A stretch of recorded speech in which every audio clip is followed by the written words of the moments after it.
we are doing today. We're getting that sled ready to go.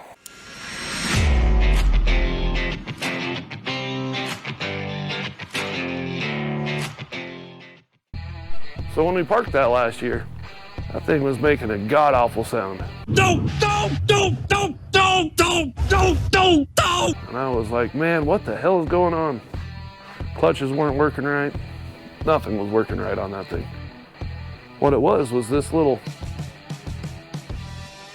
set screw here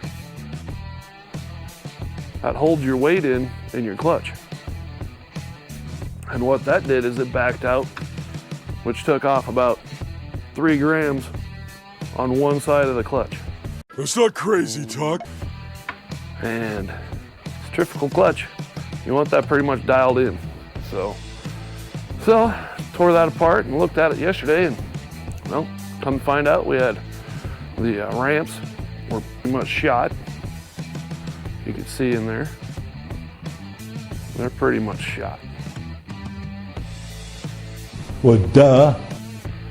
And rollers and those little buttons that slide the clutch up and down. Got that done. Put that back in. Now what we're going to do is we're going to change the gearbox or the chain case oil in this thing. It's kind of funny because, you know, this is my wife's sled, and it has a nice little air conditioner. Talking some bucking mustard. So one of the first things we need to do is we need to take the body panels off. I just find that it's a lot easier. When you got big old mitts like this, it is really hard to get in and out of those areas.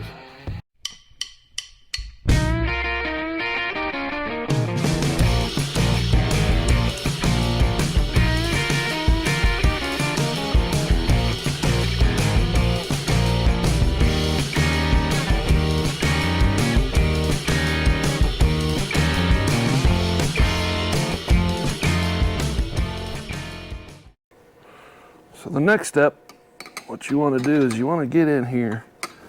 You want to get if you got one of these tools with a hook on it, works real good on these exhaust springs. You want to pull those off, preferably not drop them down in the hole.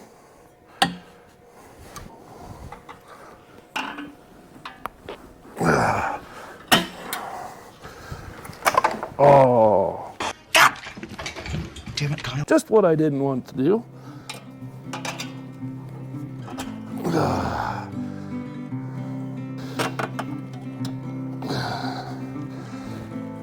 Compact. So now we want to take that charge pipe and kind of set it up a little bit here. Then take off the O2 sensor.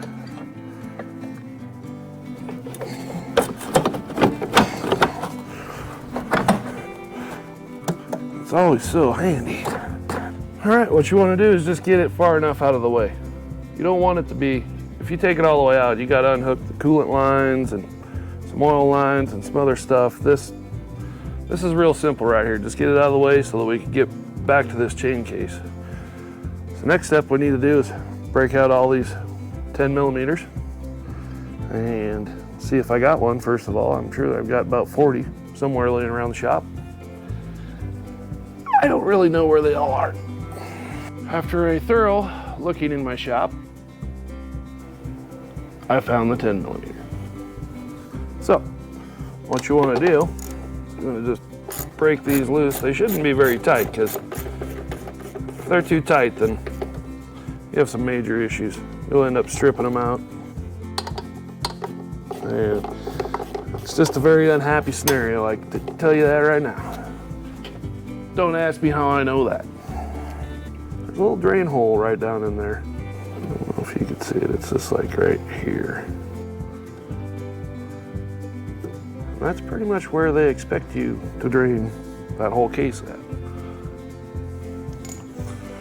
Which it does work pretty good. I mean, I'm not gonna lie.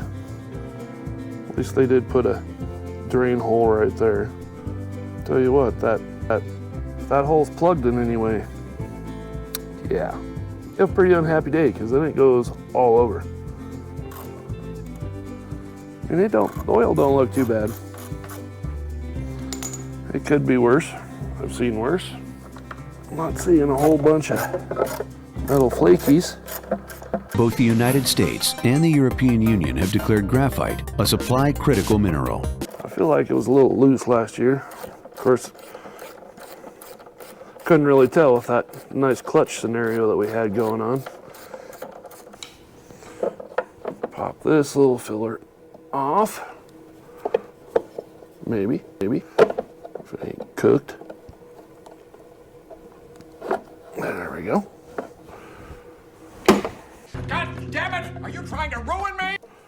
And drop that down in the dirt. That's real good. All right. Let's see what is doing behind. Oh yeah, there's that clip too. There we go. Let's see what we get.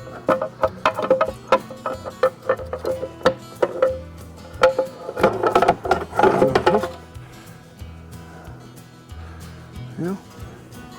You can see there isn't too much. See, there isn't too much on that case, so looking pretty good, really. It feels pretty good. All right then. If you can see in that lower half down here, there's little magnets right there. See the gunk on them?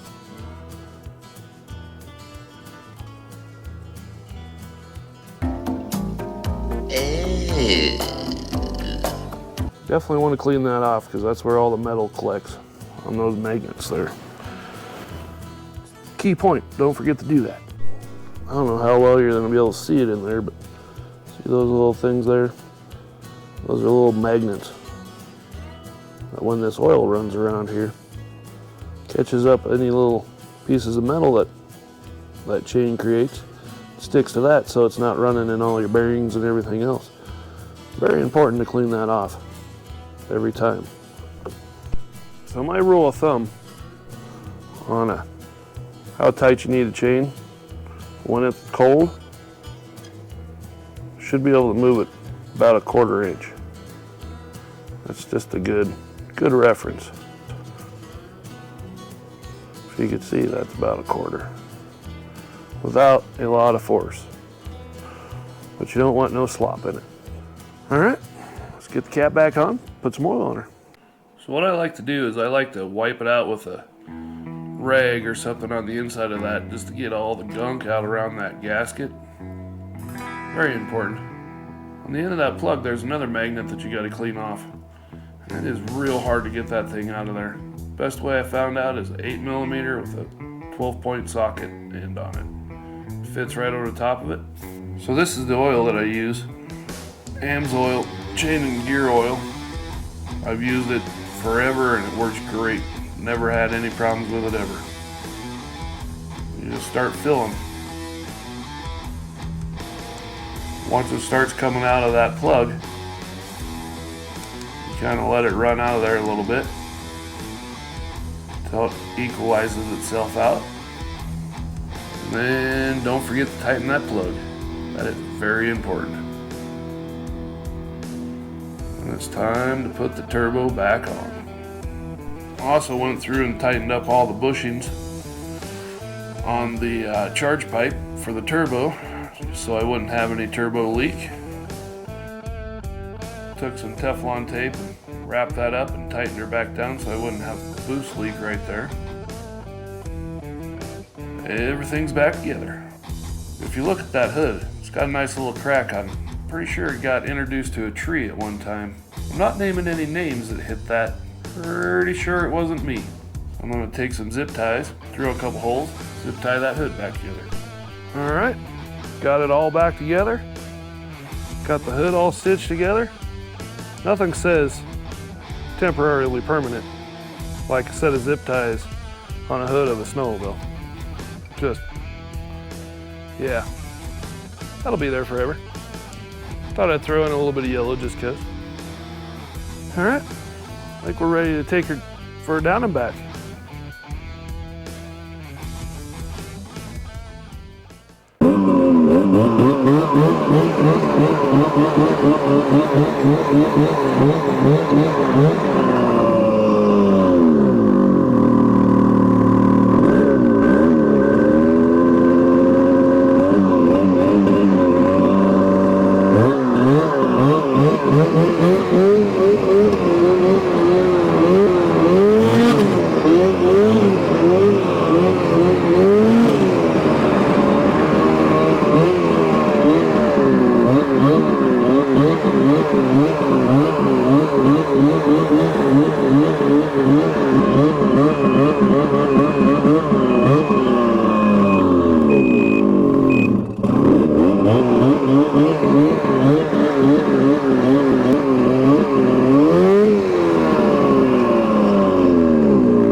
It's really funny because running down the alleyway and back, brought my wife out to go, oh, I hear a snowmobile back there.